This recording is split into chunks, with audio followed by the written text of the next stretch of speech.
오늘 우리가 사도행전 14장을 통해서 이제 바울이 이고니움과 루스드라와 더베 지역을 다니면서 복음을 전한 그 사건들을 하나씩 살펴보고자 합니다. 지난번 13장에서는 바울과 바나바가 비시디아 안디옥에 있는 회당에서 말씀을 선포했습니다. 말씀을 듣고 이방인들이 기뻐 즐거워하며 자기 일가 친척들을 다 데리고 와서 거의 온 도시가 말씀을 들었다고 했습니다. 자, 그런데 이제 그 비시디아 안디옥에서 유대인들이 이들을 핍박합니다. 그러자 바울과 바나바는 선교의 방향을 이제 이방인들에게 향하기로 작정을 합니다. 비시디아 안디옥에서 핍박을 받고 그들은 이고니움으로 가게 됩니다. 자, 14장 1절에 보니까 이고니움에서 그들 둘이 바나바와 바울이죠. 유대인들의 회당에 들어갔습니다. 그들은 이방인들을 향하여 복음 선교 사역을 하기로 작정을 했지만 여전히 유대인들의 회당에서 말씀을 전했습니다. 왜냐하면 이 회당에는 유대인들뿐만 아니라 이방인들도 나아옵니다. 그리고 한 사람씩 찾아다니면서 전도하는 것보다는 사람들이 많이 모인 공공장소에서 말씀을 전하는 것이 더 많은 파급 효과가 있기 때문입니다. 그래서 그렇게 말씀을 전했더니 유대인들과 그리스인들의 큰 무리가 믿었다고 했습니다. 유대인들의 회당에서 말씀을 전했는데 유대인들뿐만 아니라 그리스인들의 큰 무리도 말씀을 받아들였다는 겁니다. 자, 그런데 문제는 유대인들 가운데 믿지 않는 유대인들이 있습니다. 원래 하나님께서 유대인들을 자기의 제사장 민족으로 선택을 하셨는데 이들이 하나님의 말씀을 온 세상에 전파할 그런 사명을 소홀히 합니다. 그리고 오히려 하나님의 말씀을 전하는 이 사도들을 핍박했습니다. 믿지 않는 유대인들이 이방인들을 선동해서 그 형제들에게, 누구예요? 바울과 바나바 같은 유대인 형제들에게 악한 생각을 품게 했습니다. 그래서 자기들만 진리의 말씀에 귀를 닫을 뿐 아니라 진리의 말씀을 듣고자 하는 사람들까지도 말씀을 듣지 못하도록 가로막는 이런 일을 했다는 겁니다. 하지만 이 바나바와 바울은 오랫동안 그 지역에 머물면서 담대하게 하나님의 말씀을 선포했습니다. 또 말씀을 선포할 때 하나님께서는 여러 가지 표적들과 이적들을 행하도록 허락하셨습니다. 이 표적과 이적을 허락하신 이유는 신기한 쇼, 구경거리를 만들어서 사람을 끌어모으고자 하는 것이 아닙니다. 이 표적을 주신 이유는 이 사람들이 하나님께로부터 보내심을 받은 사람이라는 것을 입증해주는 증거입니다. 사도들을 통해서 표적과 이적들이 많이 나타났습니다. 그래서 사람들이 하나님의 말씀을 더욱더 신뢰하게 된 겁니다. 그런데 믿는 무리들이 많이 나타난 만큼 또 믿지 않고 반대하는 그런 무리들도 많이 있었습니다. 그 도시 사람들이 두 편으로 갈라집니다. 4절에 보니까 일부는 유대인들의 편, 믿지 않는 유대인들의 편을 들고 일부는 사도들의 편을 들었습니다. 그러기에 안 믿는 유대인들, 안 믿는 이방인들이 그 도시의 치리자들에게 이제 압력을 넣어가지고 그 사도들을 대적합니다. 그래서 사도들을 돌로 치려고 합니다. 이렇게 핍박을 받을 때에는 다른 도시로 떠납니다. 계속 그 지역에 오래 있다 보면은 충돌만 빚어지겠죠. 또 이미 그 도시 사람들이 하나님의 말씀을 들은 사람들이 충분히 많기 때문에 이제는 다른 지역으로 이동합니다. 자, 여러분 지도에서 비시디아 안디옥 지도의 정중앙에 있습니다. 설교하다가 유대인들에게 쫓겨났다고 했죠. 그 쫓겨나가지고 이제 이고니온으로 왔습니다. 자, 그런데 이고니온에서도 말씀을 전하다가 그 도시 사람들이 두 편으로 갈라져서 사도들을 대적하고 돌로 치려고 하니까 이고니온에서 또 도피를 합니다. 어디로 가느냐? 6절에 보니까 루가오니아 지방에 있는 도시인 루스드라와 더베와 그 주변 지역으로 갔습니다. 지금 요 이고니움 주변, 이고니움이란 글자 위쪽에 루가오니아라고 있죠. 그 지역 이름입니다. 루가오니아 지방에 있는 그 이고니움에서 루스드라로 도피하게 됩니다. 그런데 이 루스드라 지방에서 바울이 걷지 못하는 사람을 만납니다. 발이 허약해서 어머니의 태에서 나올 때부터 불구로 태어났습니다. 그래서 한 번도 자기 힘으로 걸어 다녀 본 적이 없는 사람입니다. 원래 건강한 다리를 가지고 태어나가지고 혹시나 무슨 사고를 만나거나 부상을 당했다, 그렇게 해서 고치는 경우는 종종 있습니다. 그 의사들도 그렇게 고칩니다. 그러나 애초 어떤 근육이라든지 뼈가 잘못돼 가지고 태어날 때부터 기형이나 불구인 사람, 그런 사람을 고쳤다는 기록은 찾아보기가 어렵습니다. 이건 하나님의 특별한 능력이 아니면 고칠 수가 없습니다. 그 사람이, 걷지 못하는 그 사람이 바울이 말하는 것을 들었습니다. 바울도 그 사람이 바울을 빤히 바라보면서 말씀에 귀를 기울이는 것을 알았습니다. 그가 바울의 말에 귀를 기울였다는 것은 그가 하나님의 말씀에 관심이 있었다는 겁니다. 바울이 전하는 것은 바울의 개인 사상이 아닙니다. 하나님께서 그에게 주신 말씀입니다. 그리고 이 말씀을 자꾸 듣다 보면 어떻게 됩니까? 로마서 10장 17절. 그러므로 믿음은 들음에서 오며. 믿음은 나는 게 아닙니다. 믿음은 들음에서 나는 게 아니라 들음에서 오는 것입니다. 우리 안에서 이 믿고자 하는 마음이 무럭무럭 자라서 믿음이 나는 게 아니고요.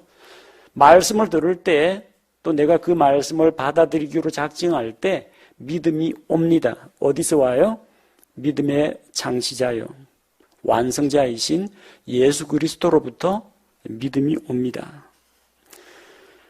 그 걷지 못하던 사람이 바울이 전하는 하나님의 말씀에 귀를 기울이다가 믿음이 왔습니다. 바울이 그걸 주목하여 보니까 병고침 받을 만한 믿음이 그에게 있음을 알게 되었습니다. 뭘 보면 알 수 있겠어요? 말씀에 귀를 기울이고 경청하고 고개를 끄덕이며 수긍하고 이 수용적인 자세로 말씀을 받아들이고 있는 게 그런 신호입니다. 그래서 그 걷지 못하는 사람에게 큰 소리로 이릅니다. 내 발로 똑바로 일어서라 합니다. 바울이 아마 하나님께서 그 사람을 고쳐주실 것이라는 확신을 가지고 있었을 겁니다. 자신 없으면요, 큰 소리로 못합니다. 그래서 그 사람 살짝 불러가지고 한번 일어나 보시겠습니까? 이런 식으로 이야기합니다. 큰 소리로 내 발로 일어서라 했는데 안 일어서면 어떡할 겁니까? 주변 사람들한테 무슨 망신 다 당합니까? 그런데 자신 있게 하나님의 말씀을 의지해서 일어나라고 이야기합니다. 이 바울이 확신을 가지고 말하는 이 말씀에 대해서 듣는 자도 믿음으로 화합했습니다. 에이, 내가 지금까지 태어나서 걸어본 적도 없는데 일어서라고 한다고 내가 일어설 수가 있겠느냐. 멍하니 그런 생각만 하고 일어서려고 하는 마음이 없으면요, 못 일어섭니다. 근데 바울이 전하는 그 말씀을 듣고 하나님께서 행하신 기이한 행적들에 대해서 듣고 믿음이 왔습니다.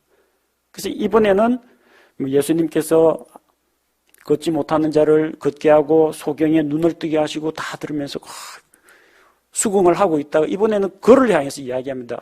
당신 발로 일어서시오. 그래서 그가 일어서고자 마음을 먹고 다리에 힘을 주었을 때 일어날 수 있게 되었습니다. 일어날 뿐만 아니라 그 사람이 뛰고 걷기 시작했습니다. 놀라운 일이죠. 병원에서 이 재활치료, 물리치료 이거 받으면요. 한 달은 받아야 됩니다. 그 다음에 천천히 목발 짚고 아니면 걸음마 보조기 이거 밀고 다니면서 해야 됩니다. 병원에서 치료받았다고 뛰어다니는 사람은 없어요. 그러나 이 사람은 다리, 근육, 인대, 신경, 뼈 모든 것이 완전하게 회복이 되었습니다. 그래서 당장 정상적인 사람처럼 걷고 뛰고 할 수 있게 된 겁니다. 이 놀라운 광경을 보고서 사람들이 크게 목소리를 높여서 루가오니아 말로 신들이 사람들의 모양으로 우리에게 내려왔다. 그렇게 외쳤습니다. 만약 요 루가오니아 지방 사람들이 예수님께서 사역을 하시던 예루살렘하고 갈릴리 지방에 와서 살았더라면요. 예수님께서 기적 행하시는 것을 보고 하나님께서 사람의 몸으로 이 세상에 오셨다 하고 단박에 믿었을 겁니다. 예수님이 그렇게 말씀하셨죠. 기적을 많이 베푼 가브나움, 코라신, 벳세다 이 사람들이 믿지 않으니까 너희 도시들에서 행했던 기적을 소돔과 고모라에서 행했더라면은 그 사람들이 지금쯤 다 믿고 회개하고 돌아와서 그 도시가 망하지 않았을 거라고 했습니다. 얼마나 영적으로 굶주리고 갈급한 사람들입니까? 이 놀라운 기적을 볼 때 바울은 하나님의 말씀을 전하는 전달자인데도 불구하고 신들이 사람들의 모습으로 우리에게 내려왔다. 성육신했다라고 그렇게 착각을 했습니다. 그래서 바나바를 가리켜서 주피터라고 하고 바울은 머큐리라고 불렀습니다. 로마 신화에서 주피터라는 것은 그리스 신화의 제우스입니다. 그리스를 로마가 정복을 했습니다. 정치적으로 군사적으로 정복을 했지만 문화는 그리스 문화가 본바탕입니다. 그래서 그리스 문화를 차용해가지고 로마 신화를 만든 겁니다. 머큐리라는 신은 그리스 신화의 헤르메스입니다. 제우스는요, 올림푸스의 12신들 가운데 주신 우두머리 신입니다. 그리고 헤르메스는 그리스 신화에 나오는 제우스의 사자, 제우스의 심부름꾼, 전령 역할을 합니다. 여러분 네이버 홈페이지에 나오는 것처럼 날개 달린 모자하고 날개 달린 신발 그거 신고 다니면서 소식을 전하는 전달자입니다. 그래서 가만 보니까 바나바는 가만히 있는데 바울이 주로 말을 하는 것을 보고 바나바는 이게 우두머리 주신이고 옆에서 바울이 수종드는 헤르메스 신의 전령이구나 그렇게 생각했던 겁니다. 그게 아니라 이제 사도 바울이 주도권을 가지고 말씀을 전한 겁니다. 자, 이 사람들은 이 종교성이 있기 때문에 놀라운 일을 봤습니다. 그러면은 그 기적을 행한 사람이 대단한 능력이 있는 자라고 생각을 합니다.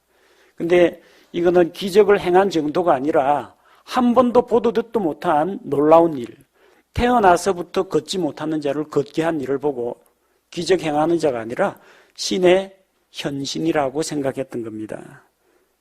그래서 그 즉시로 만약 이 두 사람 바나바와 바울이 신들이 현현한 것이라면 경배와 찬양을 드리는 것이 옳겠다 생각하고 그 도시에 있던 주피터의 제사장, 제우스 신전을 지키는 제사장이 희생물로 바칠 소와 꽃다발들을 가지고 사람들과 함께 나와서 그들에게 희생물을 드리려고 합니다. 바나바와 바울이 이 말을 듣고 깜짝 놀라서 자기들의 옷을 찢으면서 사람들 가운데로 뛰어들어서 뜯어말립니다. 지금 바나바와 바울이 왜 왔습니까? 사람들에게 우상 숭배를 버리고 살아계신 하나님께로 돌아오라는 말씀을 전하러 왔는데 자기들이 지금 우상으로 간주가 된 겁니다. 사람들이 이렇게 축혀주고 높여주면은 으쓱해질 법한데 바울과 바나바는 그런 유혹에 넘어가지 않습니다. 베드로가 고넬료 집안을 방문했을 때 고넬료도 베드로에게 엎드려서 경배하려고 했습니다. 베드로가 그를 말리죠. 일어서라. 나도 당신하고 똑같은 사람이다. 이렇게 말립니다. 사도들 역시 사람들로부터 이런 경배를 받지 않으려고 뜯어말립니다. 15절에 보니까 선생들아 어찌하여 너희가 이런 일들을 행하느냐, 우상숭배를 하느냐. 우리도 너희와 똑같은 성정을 가진 사람들이라. 야고보서 5장 17절 보면 놀라운 기적을 일으킨 대언자 엘리야도 우리와 같이 동일한 성정의 지배를 받은 사람이라고 했습니다. 바울과 바나바가 보통 사람들보다 특출난 사람은 아닙니다. 하나님의 말씀을 전하는 그런 사역, 그런 기능을 수행하고 있을 뿐이지 그 사람들 자체가 거룩하다거나 다른 사람들보다 능력이 많다거나 그런 건 아닙니다. 똑같은 성정의 지배를 받습니다. 말씀을 선포하고 가르치는 목사 역시 여러분하고 똑같은 이런 욕심과 유혹과 자극에 똑같이 노출되어 있습니다. 똑같이 죄 유혹을 받습니다. 똑같이 여러분들이 좋아할 만한 것을 먹고 여러분이 좋아할 만한 것을 마시고 여러분이 좋아할 만한 것을 보고 싶어하는 똑같은 마음이 있습니다. 똑같은 성정을 가진 평범한 사람입니다. 그러니까 똑같은 사람이니까 똑같은 사람끼리 서로 경배하거나 숭배하거나 사람을 숭배하면 안 된다는 이야기입니다. 바울과 바나바는 이 사람들을 책망합니다. 너희에게 우리가 이 복음을 선포하는 것은 이런 헛된 일들, 우상을 섬기는 일들을 버리고 하늘과 땅과 바다와 그 가운데 있는 모든 것을 창조하신 창조주 하나님께로 돌아오라는 것이다. 그런데 왜 우리에게 이런 헛된 일을 하느냐는 겁니다. 이 이방인들은 하나님의 말씀을 그동안 듣지 못했습니다. 16절에 보니까 그분께서 지나간 때에는 모든 민족들이 자기들의 길로 걸어가도록 허락하셨습니다. 허락이라기보다는 내버려 두신 겁니다. 왜 내버려 두셨느냐? 로마서 1장 20절 이하에 보면은 하나님께서 자연 만물을 통해서 하나님의 살아계심과 그분의 능력과 그분의 신실하심과 그분의 영광과 그분의 솜씨, 지혜를 만물 가운데 나타내 보여주셨습니다. 또 사람들로 하여금 하나님을 알 수 있는 그런 이성과 양심을 주셨습니다. 그럼에도 불구하고 사람들이 하나님을 알되 하나님으로 영화롭게도 하지 아니하고 하나님께 감사치도 아니하고 오히려 그 미련한 마음이 어두워져서 창조주 하나님 대신에 해와 달과 별과 짐승과 곤충 같은 것들을 신들로 섬겼다는 겁니다. 그래서 하나님께서 저희를 그 상실한 마음대로 내버려 두신 겁니다. 하나님께서 그거 해도 좋다라고 허용했다는 것이 아니라 지나간 때에는 각 사람들이 자기 길로 가도록 내버려 두셨다는 겁니다. 하나님께서 허락하셨으니까 우상숭배가 옛날에는 죄가 아니다 그런 뜻이 아닙니다. 이전에는 죄인들이 죄 가운데 살다가 죄 짓다가 죽도록 내버려 두셨지만 이제 하나님께서 사도들을 통해서 신약교회 성도들을 통해서 이방인들에게 구원의 손길을 내뻗기 시작하셨다는 겁니다. 지나간 사람들은 그런 것들에 대해서 전혀 몰랐느냐 하면 그런 건 아닙니다. 17절에 하나님께서 그들의 본능과 그들의 욕심과 정욕에 따라 살도록 내버려 두셨지만 그럼에도 불구하고 선한 일을 행하시고 하늘로부터 비를 주시고 결실의 계절을 주시고 음식과 기쁨으로 우리 마음을 채워주심으로 자신을 내버려 두지 아니하시고 계속 증거하셨다는 겁니다. 자연 계시를 통해서 증거하셨다는 겁니다. 그러니까 난 하나님 몰랐습니다 하고 변명하는 것은 허용이 되지 않습니다. 자연 만물을 볼 때 하나님의 솜씨를 보게 되고 하나님의 능력을 보게 되고 그분의 존재와 그분의 신성을 발견하게 됩니다. 또 하나님께서 햇빛과 단비를 주시고 계절의 변화를 주시고 자연의 순환과 그 질서를 통해서 끊임없이 계속 자기를 증거하고 계신다는 겁니다. 그런데 이제는 하나님께서 더 큰 은혜를 주셔서 보다 더 확실한 복음의 말씀을 이방인들에게 주셨다는 겁니다. 그래서 이 창조주 하나님만을 경배해야지 사람이라든지 무슨 동상을 세워놓고 우상숭배하는 것은 옳지 않다라고 말해서 간신히 그 사람들을 말려서 자기들에게 가져온 소 그걸로 희생물을 드리지 못하도록 말렸습니다.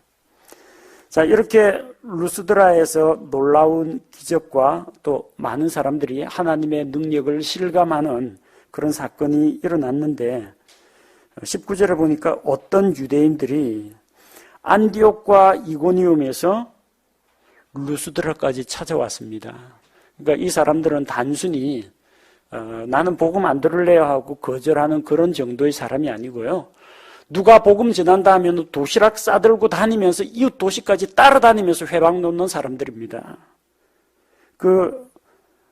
어떤 유대인들이 안디옥과 이고니움이라고 했는데 그 안디옥은 비시디아 안디옥을 말합니다. 바울이 복음 전하던 그곳이죠.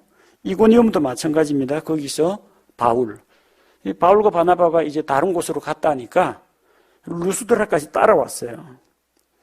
그래서 주변 사람들을 선동을 해서 돌로 바울을 쳤습니다. 그리고 그가 죽은 줄로 생각하고는 도시 밖으로 그를 끌어내었습니다. 돌 맞고 바울이 정신을 잃고 쓰러진 겁니다. 아마 죽었다고 생각했을 겁니다. 그 사람들이 꿈틀꿈틀대고 있었으면 돌을 계속 던졌겠죠. 꼼짝도 안 하고 피투성이가 되어가지고 쓰러져 있으니까 이제 죽은 시체라고 생각하고 던졌던 겁니다.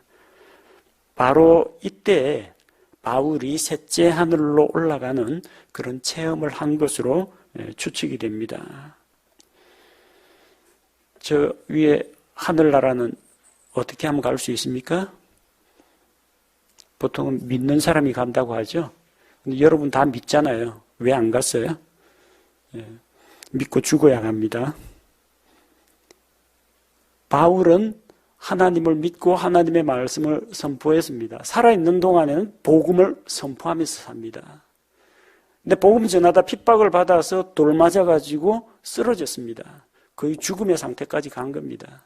그래서 올라갔습니다. 고린도후서 12장 2절에 나오죠. 내가 그리스도 안에 있는 한 사람을 알았는데 자기 이야기하는 겁니다.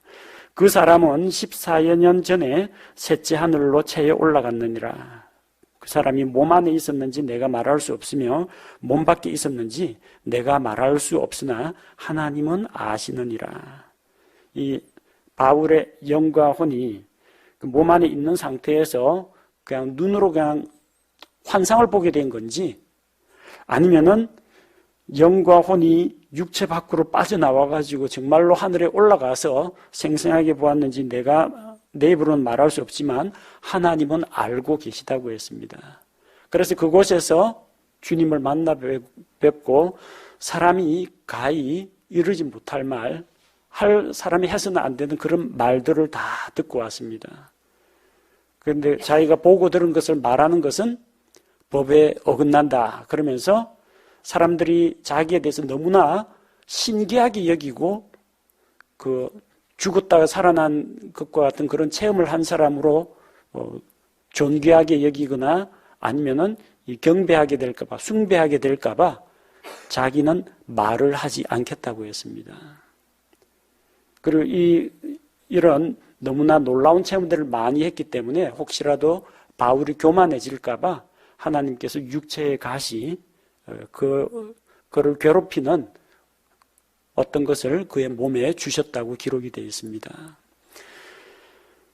보통 천국 갔다 왔다 하는 사람들 많습니다. 가가지고 아예 풀코스로 지옥도 가고 천국도 가고 지옥 투어에 이어서 천국 투어까지 하고 왔다는 사람들 많습니다. 갔더니 뭐가 있고 뭐 천사들이 금잔디를 싣고 있고 자기는 100평짜리 아파트에 살고 헌금 안 한 사람은 가난한 초가집에 살고 막 이야기를 지어냅니다. 자기가 봤다고 이야기해요. 바울이 못 보고 왔겠습니까? 그 실체를. 근데 자기는 말할 수 없다고 했습니다. 사람이 그것을 말하는 것은 불법이라고 했습니다. 그러니까 지금 돌아다니면서 천국 간증하는 사람들이 있죠? 다 불법을 저지르고 있는 사람들입니다. 진짜 보고 와서 이야기로 떠벌리고 있다면은 이 불법을 저지르고 있는 사람이고요. 간 적도 없으면서 간 것처럼 꾸며서 이야기하면 거짓말장이 사기꾼입니다. 어쨌든 그 천국 간증, 지옥 간증 하는 사람 이야기 믿으면 안 됩니다. 바울은 직접 보고 온 사람입니다. 이 놀라운 환상을 체험했다 해서 야 바울은 좋겠다라고 하는데 과연 누가 복음을 전하다가 그렇게 돌에 맞아 죽을 각오까지 하고 이런 사역을 감당할 수 있겠습니까? 우리는 자꾸 바울 천국에 다녀왔다라는 그거 신비체험만을 강조하는데 그 신비체험을 강조할 게 아니라 어쩌다가 그렇게 됐습니까? 가고 싶어서 갔습니까? 돌 맞아가지고 거의 죽음에 이르러가지고 갔다가 왔습니다. 먼저 복음을 열심히 전하시면 여러분도 혹시 그런 신기한 체험을 할지도 모르겠습니다. 자, 20절에 보니까 그러나 제자들이 그를 둘러섰을 때 죽은 줄 알고 이제 송장 치워야 되나 보다 하고 둘러섰을 때 그가 일어났습니다. 얼마나 감사했겠습니까? 아직까지 이방인 선교 이제 막 시작했는데 1차 전도 여행도 아직 끝 안 났는데 죽어버리면 어떡하겠습니까? 하나님께서 아직 올 때가 아니다. 돌에 맞아가지고 부상도 출혈도 심하지만 다시 그 영과 혼을 돌려보냈습니다. 할 일이 태산 같은데 편안하게 셋째 하늘에 올라와가 주님과 함께 교제 나눌 그런 여유가 없다는 겁니다. 앞으로 바울이 해야 될 일이 많습니다. 자, 그래서 그가 정신을 차리고 일어나서 도시로 들어갔다가 이튿날 바나바와 함께 루스드라에서 돌맞고 더베로 떠납니다. 그 루스드라 아래쪽에 오른쪽 아래 더베라고 있죠. 그쪽으로 갔습니다. 그리고 그 더베라고 하는 그 도시에서 복음을 선포하여 많은 사람을 가르치고 더베까지 가서 그 다음부터는 역순입니다. 다시 이제 되돌아간다는 겁니다. 제 1차 전도 여행 돌아가는 길입니다. 지금부터 루스드라와 화살표 거꾸로 따라가십시오. 루스드라와 이고니오문과 안디옥, 비시디아 안디옥으로 돌아가. 자, 돌아가면서 뭐 합니까? 이전에 이 복음을 전했던 도시입니다. 복음 전하고 나 할 일 끝났다 하고 작별하는 게 아니라 돌아가서 제자들의 혼을 굳건하게 하며 그들을 권면하여 믿음 안에 거하게 하고 이겁니다. 양육, 영적인 성장을 도와주는 일을 했다는 겁니다. 복음 전한 사람들에게 구원의 확신도 심어주고 영적 성장을 위해서 무엇을 해야 되는지를 가르치고 어떻게 하나님께 예배할 것인지 성도들과 어떻게 교제를 나눌 것인지 이 신앙생활을 다 지도해 줬습니다. 그렇게 신앙생활을 도와주고 또 우리가 반드시 많은 환난을 거쳐 하나님의 왕국에 들어가야 하리라 하더라. 이 우리라는 사람은 누구예요? 바나바와 바울 그리고 그 제자들을 이야기합니다. 많은 환난을 거쳐 하나님의 왕국에 들어가야 하리라. 바울은 환난을 많이 받았습니다. 돌로 치려고 할 것 같아가지고 도망을 갔고, 또 도망을 왔는데 그 따라와가지고 돌로 쳐가지고 거의 죽도록 만들어 놓고 죽었다가 다시 살아났습니다. 많은 환난을 거쳤죠. 누구로부터 환난을 당했습니까? 안 믿는 사람들, 세상으로부터 환난을 당했습니다. 자, 그래서 여기서 많은 환난을 거쳐 하나님의 왕국에 들어가야 한다. 이것은 뭘 이야기합니까? 그리스도인들이 그 당시에 세상으로부터 많은 핍박을 받게 될 것이라는 것을 이야기한 겁니다. 핍박받다가 순교한 사람도 있고 일평생 핍박받다가 죽은 사람도 있습니다. 일부 이 환난 통과서를 주장하는 사람들이 제일 많이 인용하는 구절이 바로 이 구절입니다.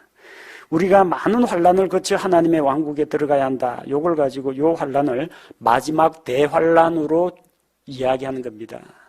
그래서 환난기를 통과해야만 믿는 성도들이 휴거되는 게 아니라 이 땅에서 7년 동안 환난을 겪고 많은 환난을 거쳐야만 그리스도의 왕국에 들어간다. 이렇게 이야기합니다. 잘못된 겁니다.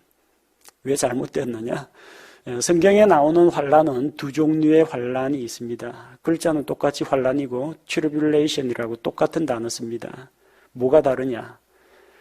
환난의 주체가 누구냐? 환난의 대상이 누구냐? 환난의 시기가 언제냐? 세 가지가 다릅니다. 지금 사도행전에서 이야기하는 바울이 지금 말하는 이 환난은 어떤 환난을 말하느냐? 세상이 주는 환난을 이야기합니다. 누구에게 줘요? 세상이 믿는 성도들에게 주는 환난을 이야기합니다. 그리고 교회 시대에 일어날 환난을 이야기합니다. 우리가 7년 대환란 할 때 그 환난은 뭘 이야기하느냐? 누가 환난을 줘요? 세상이 주는 게 아니라 하나님이 죄 많은 세상을 심판하시는 겁니다. 심판의 주체가 세상이 아닙니다. 7년 대환란은 하나님께서 7년 동안 어린 양의 진노의 심판을 이 땅에 부으시는 겁니다. 환난의 주체가 하나님입니다. 누구를 대상으로? 안 믿는 세상 사람들의 죄에 대해서, 세상 사람들을 대상으로 성도를 핍박하는 게 아닙니다. 하나님이 왜 믿고 구원받은 성도를 왜 핍박합니까? 그리고 그 시기는 언제입니까? 교회가 다 휴거되고 이 땅에 안 믿는 유대인, 안 믿는 이방인들만 남았을 때 환난기에 일어날 일이라는 겁니다. 그래서 여기에 나오는 구절을 가지고 우리가 환난기를 통과해야만 천년왕국에 들어간다 이렇게 주장하면은 잘못 해석한 겁니다. 환난의 주체, 환난을 받는 대상, 환난의 시기가 각기 다릅니다. 자, 그리고 23절에 보니까 그들이 각 교회에서 그 지역 많이 다녔죠. 더베, 루스드라, 이고니온, 그리고 안디옥 여러 지역을 다녔는데 각각의 교회에서 그들을 위해 믿고 구원받은 성도들을 위해 장로들을 임명하고 금식하며 기도하고 주님께 그들을 맡겼습니다. 이 장로는 장로교회 장로가 아닙니다. 칼빈의 장로교는 이 시기 아직 시작도 안 됐습니다. 칼빈 나기도 이전입니다. 또 이 장로는 구약시대 백성의 통치자 장로를 이야기하는 것도 아닙니다.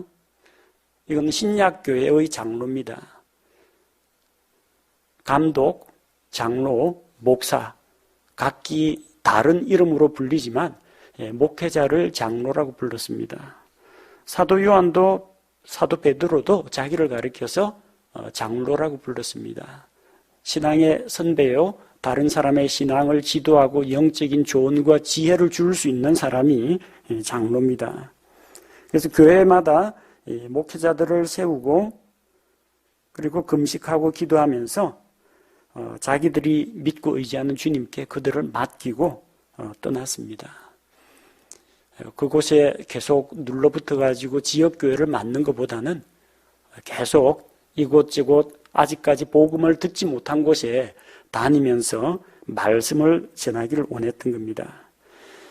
그래서 이제 안디옥이 있는 그 지역 비시디아를 두루 지난 뒤에 밤빌리아는 저 해안 쪽에 있습니다. 오른쪽 아래 남쪽으로 내려가면 밤빌리아가 있죠. 밤빌리아에 이르러 말씀을 버가에서 전하고, 전도 여행할 때 버가 한번 들렸는데 또다시 버가에서 또 말씀을 선포합니다. 아마 버가에서 믿었던 사람들도 역시 말씀으로 위로하고 건면하고 믿음을 세워주는 그런 일을 했을 겁니다. 자, 버가에서 떠나서 어디로요? 이제 아탈리아로. 아탈리아는 해안가에 있는 항구 도시입니다. 아탈리아에서 배를 타고 안디옥을 향해 떠나니라. 요 안디옥을 향해 할 때는 시리아 안디옥입니다. 위쪽에 있는 소아시아 지역에 있는 비시디아 안디옥이 아니고요. 팔레스타인 지방 저 위쪽에 있는 시리아 안디옥, 곧 이방인들이 처음으로 그리스도인이라고 불리게 된 사도 바울의 선교 본부가 있는 안디옥 교회입니다. 자, 안디옥을 향해서 배를 타고 떠났는데, 이 안디옥은 어떤 안디옥이냐? 그들이 이룬 그 일, 복음 사역이죠. 그 복음 사역의 일을 위해서 그들을 하나님의 은혜에 맡겼던 곳이라고 했습니다. 선교 본부로 다시 돌아갑니다. 그들은 도착하자 교회를 함께 모아, 교회를 모았다고 했는데 예배당을 여기저기서 예배당 건물을 주워 모은 게 아닙니다. 교회는 건물이 아니라 사람들입니다. 교회를 모았다는 이야기는 믿는 성도들을 다 불러 모아서 소집했다는 이야기입니다. 그들은 교회로부터 파송을 받았습니다. 물론 성령님께서 그들을 보내셨지만 교회를 통하여서 파송을 받았기 때문에 그 교회 성도들을 모아가지고 하나님께서 자기들과 함께 행하신 모든 일을 이야기했습니다.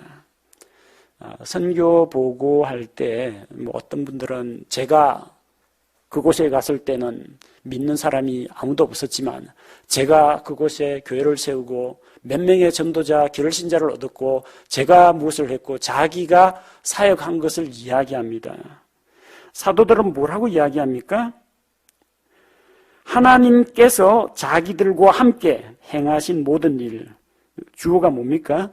하나님께서 사도들과 함께 일하셨다는 겁니다. 선교 보고란 무엇입니까? 하나님께서 행하신 일을 이야기하는 겁니다. 하나님께서 나를 통해서, 하나님께서 선교사를 통해서, 복음 전도자를 통해서 하신 모든 일들, 또 그분께서, 하나님께서 이방인들에게도 믿음의 문을 열어주신 것을, 누가 열어줬어요? 내가 가서 복음의 씨를 뿌리고 왔습니다. 그 자랑한 게 아닙니다. 하나님께서 그 이방인들에게 믿음의 문, 구원의 문을 열어주셨다. 그것을 되풀이하여 말합니다. 왜 되풀이해서 말합니까? 이방인의 도시를 많이 다녔기 때문에 그렇습니다. 키프로스, 아탈리아, 버가, 안디옥, 이고니움, 루스드라, 드베, 다 이방인들이 믿고 돌아왔기 때문에 되풀이해서 이야기하면서 거기서 안디옥 교회에서 제자들과 함께 오랫동안 머물렀습니다. 보통 이제 선교 사역을 마치고 나면요, 일정 기간 돌아와서 선교 보고를 하고 자기를 파송한 교회 샌딩 처치에 와가지고 사역 보고를 합니다. 하나님께서 우리를 통해서 어떤 일을 이루셨는가, 그리고 그곳에 지금 영적인 상태가 어떠한지, 그리고 기도 요청을 하고 또 지원 요청을 하고 함께 오랫동안 머물면서 교제를 하고 다시 충전을 하고 또 현지로 또 떠납니다. 자, 이렇게 해서 시리아 안디옥에서 떠나가지고 저 소아시아 지역을 한번 돌고 다시 역순으로 되돌아왔습니다. 이걸로 1차 전도 여행이 끝나게 됩니다. 다음 시간에는 이제 15장, 사도행전 15장을 볼 텐데, 이쪽은 복음 전도 이야기보다는 예루살렘 총회에서 유대주의자, 유대율법주의자들과 하나님의 은혜를 내세우는 이 사도들 사이에 빚어진 그 갈등들이 어떻게 해소되는지를 다루고 있습니다. 그리고 예루살렘 총회를 마치고 2차 전도 여행을 다시 출발하는 그 이야기가 시작이 됩니다. 오늘 우리가 사도행전 14장 말씀을 살펴봤는데요. 이 말씀에 나오는 것처럼 말씀 사역자는 어떤 사람인지 한번 우리에게 성경이 모범을 보여줍니다. 말씀을 전하는 자는 사람들로부터 칭찬과 영광과 존귀를 받지 않습니다. 모든 영광은 하나님께서 받으셔야 합니다. 목사가 설교를 잘한다고 칭찬하지 마시고요. 목사를 통해서 선포된 하나님의 말씀이 정말로 놀랍다. 그 말씀에 나타나신 하나님이 정말 영화로우시다. 이렇게 칭찬하는 것이 옳습니다. 안 그러면은 목사 앞에 속 끌고 와가지고 목사한테 숭배하고 절하려고 하는 그런 사람이나 다름없습니다. 목사를 우상으로 만들면 안 됩니다. 그리고 성도들뿐만 아니라 목회자 역시 마찬가지입니다. 사람들의 경배를 받지 않으려고 만류해야 되고 또 자기의 사역을 이야기할 때도 뭐라고 이야기합니까? 하나님께서 하셨습니다. 하나님께서 저를 통해서 자신의 뜻을 이렇게 이루셨습니다. 하나님께 영광을 돌려야 됩니다. 사도행전 14장 1차 전도 여행 기간 중에 참 우여곡절이 많았습니다. 하나님을 대적하는 이 마법사도 만나고요. 하나님의 말씀을 대적하는 유대인들, 또 이 동족을, 말씀을 전하는 동족을 돌로 쳐 죽이려고 하는 이런 사악한 사람들도 만났습니다. 그리스도인으로서 세상에서 살아간다는 게 바로 이런 겁니다. 우리가 세상과 벗하면서 세상 사람들 비위 맞춰주고 그들과 술잔 같이 나누고 그러면은 싸울 일이 별로 없습니다. 하지만 그리스도 안에서 하나님의 뜻대로 경건하게 살고자 하는 사람은 반드시 세상으로부터 핍박을 받습니다. 세상으로부터는 핍박을 받지만 그만큼 하늘에서는 우리에게 큰 보상이 기다리고 있습니다.